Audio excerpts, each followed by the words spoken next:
Abstract painting എന്നൊക്കെ പറയുന്നത് ഭയങ്കര തട്ടിപ്പ് പരിപാടിയാണ് ട്ടോ. ഇങ്ങനെ എപ്പോഴെങ്കിലും നിങ്ങക്ക് തോന്നിയിട്ടുണ്ടെങ്കിൽ എനിക്കും പണ്ട് തോന്നിയിട്ടുണ്ട്. ഇതിലിപ്പോ എന്തത്ര വലിയ സംഭവമുള്ളത്? കുറച്ച് കളർ വാരി തേക്കലല്ലേ? ഇതിന് ടാലന്റ് ഒക്കെ വേണോ? ഇത് ആർക്ക് വേണമെങ്കിലും ചെയ്യാലോ. കൊച്ചു കുട്ടികൾക്ക് പോലും ചെയ്യാൻ പറ്റില്ലേ? ഒരു പോയിന്റിൽ ലോകത്തിലെ ഏറ്റവും എക്സ്പെൻസീവ് പെയിന്റിംഗ് ജാക്സൺ പോളക്കിന്റെ ഇതായിരുന്നു എന്ന് പറഞ്ഞപ്പല്ലേ എന്റെ ബാല്യം കൗമാരം യൗവനൊക്കെ ഒരുമിച്ച് അങ്ങോട്ട് പകച്ചുപോയി. പിന്നെ ഒരിക്കൽ അവസരം ഉണ്ടായി ഇതുപോലത്തെ അടിപൊളി ആബ്സ്ട്രാക്ട് പെയിന്റിങ്ങൾ നേരിട്ട് കാണാൻ. അപ്പോഴാണ് സംഭവം ക്ലിക്ക് ആയത് കേട്ടോ.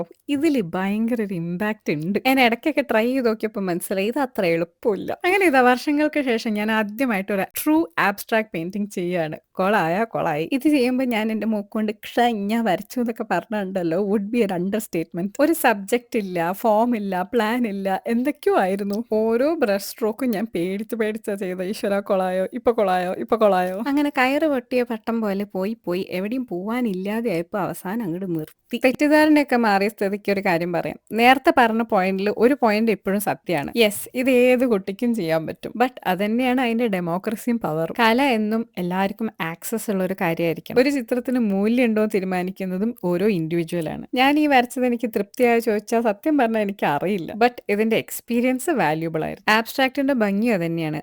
നമ്മൾ നമുക്ക് കൊടുക്കുന്ന എന്തും ചെയ്യാന്നുള്ള ഫ്രീഡം. കൂടെ എന്ത് ചെയ്യണം എന്നുള്ളതിന്റെ ഉത്തരവാദിത്വം ഉണ്ട് കേട്ടോ. ഈ പെയിന്റിംഗ് ഇഷ്ടമായാലും ഇല്ലെങ്കിലും നിങ്ങൾ എന്തായാലും കമന്റ് ചെയ്യണം. അപ്പോൾ ഓക്കെ, ബൈ.